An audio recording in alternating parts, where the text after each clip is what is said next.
Hola hermanos, que la paz del Señor sea con cada uno de ustedes en este día. Quiero invitarles a meditar y reflexionar en la palabra del Señor que se encuentra en el Salmo 2. Dice así la palabra de Dios. ¿Por qué se amotinan las gentes y los pueblos piensan cosas vanas? Se levantarán los reyes de la tierra y príncipes consultarán unidos contra Jehová y contra su ungido, diciendo, rompamos sus ligaduras y echemos de nosotros sus cuerdas. El que mora en los cielos se reirá. El Señor se burlará de ellos. Luego hablará a ellos en su furor y los turbará con su ira. Pero yo he puesto mi rey sobre Sión, mi santo monte. Yo publicaré el decreto. Jehová me ha dicho, mi hijo eres tú, yo te engendré hoy. Pídeme y te daré por herencia las naciones, y como posesión tuya los confines de la tierra. Los quebrantarás con vara de hierro, como vasija de alfarero los desmenuzarás.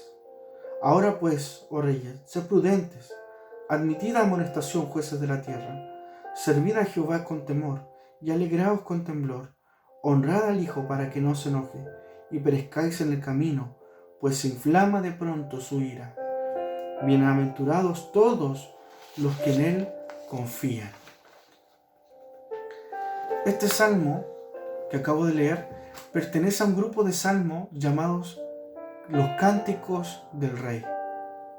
Y la razón es porque este Salmo 2 tiene un tema común que es el término rey o ungido, que es la traducción de la palabra hebrea Mashiach. Ahora, según los estudiosos, ellos dicen que este Salmo 2 se cantaba en Jerusalén cuando un rey ascendía al trono.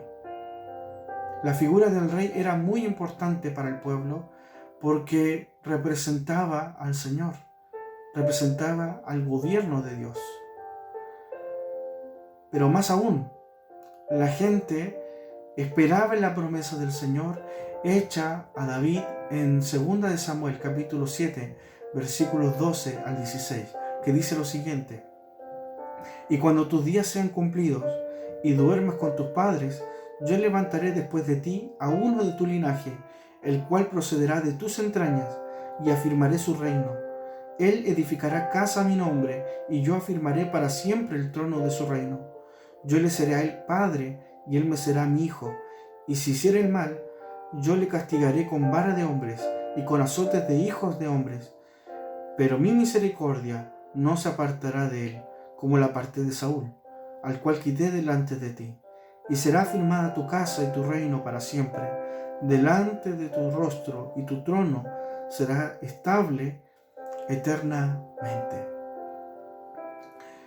Esta profecía dicha por el profeta Natán a David hablaba acerca de un descendiente del linaje de David, el cual se levantaría y reinaría sobre Israel, y su trono sería estable y su gobierno sería para siempre, eterno.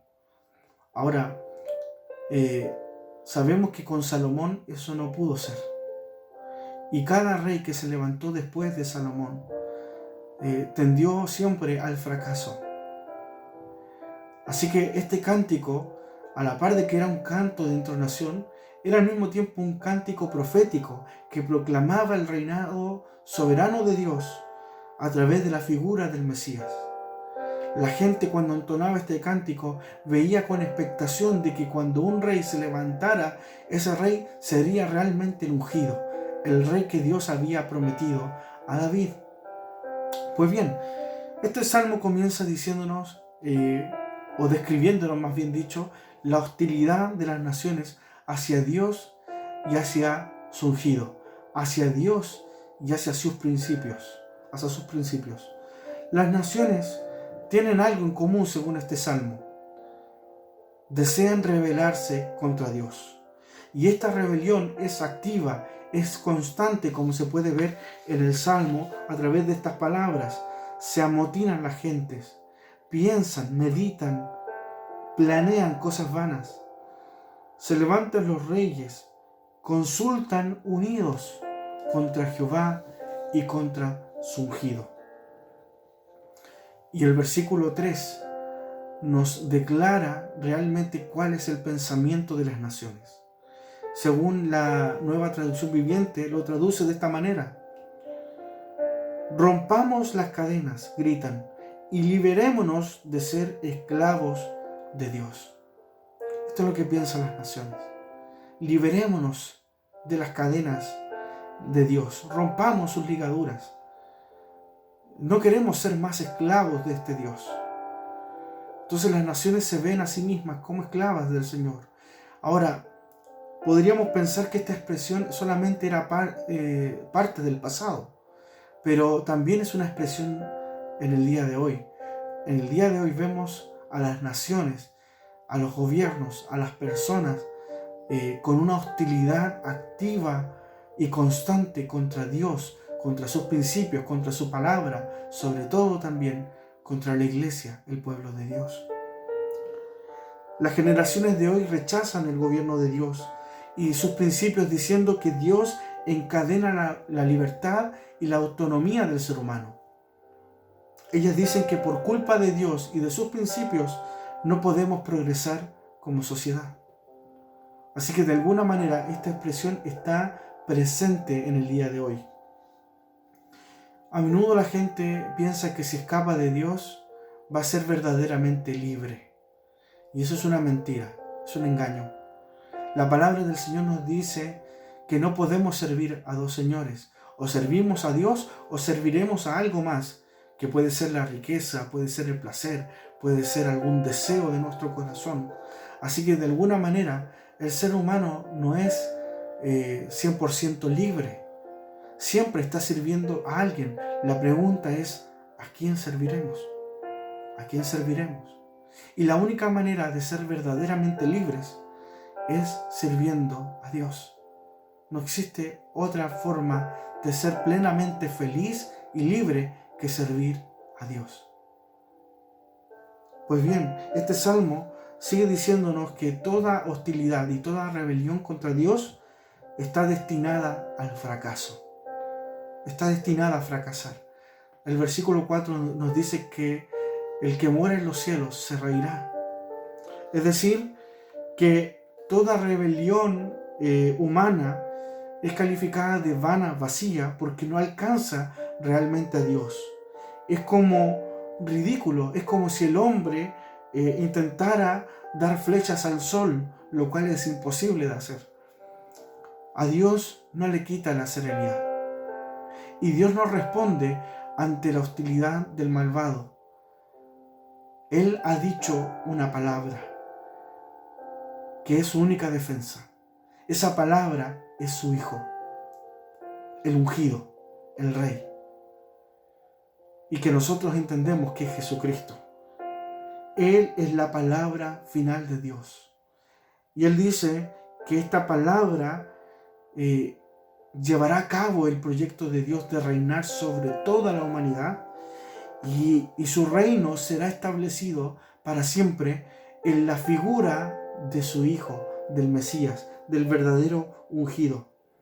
Los enemigos de Dios, el pecado, el odio, la muerte, están vencidos y ya tienen fecha de caducidad, porque el Hijo los ha vencido en la muerte de la cruz. En la cruz, Jesucristo confirmó el reino de Dios y lo comenzó de una forma tremenda. Inauguró el reino a través de obras milagrosas, pero lo confirmó en su muerte, liberando a los cautivos por el pecado y brindando salvación al ser humano. Finalmente, este salmo termina con una exhortación, con un llamado a los reyes de toda la tierra, y les llama a que actúen con sabiduría y con temor, que sirvan al Señor con un temor reverente y que se sometan al ungido de Dios, que solamente sirviendo a Dios y a su ungido podrán evitar su ira y la condenación. Y finalmente termina diciéndonos: bienaventurados todos los que en Él confían. Este es un salmo muy consolador para los hijos de Dios en medio de estos tiempos de agitación política que estamos viviendo.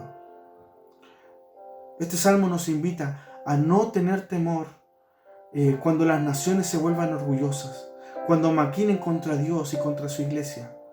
Todos ellos están en las manos de Dios y su final está cerca. Nosotros debemos confiar de que el Rey soberano está en el trono y tiene absoluto control, y que llegará el día cuando ese reino se manifestará sobre la tierra. Todo ojo le verá, toda rodilla se doblará y toda lengua tendrá que confesar que Jesucristo es el Señor. Así que, hermano, yo te invito, hermana, te invito a descansar en ese gobierno de Dios que se ha de manifestar pronto. Te invito a calmar tu corazón, y aunque se levanten los reinos y aunque se levanten los reyes de la tierra y tramen contra Dios, contra sus principios, contra su palabra y contra sus hijos, ellos no prevalecerán, porque Dios es el Rey que está en el trono. Amén. Que el Señor nos bendiga.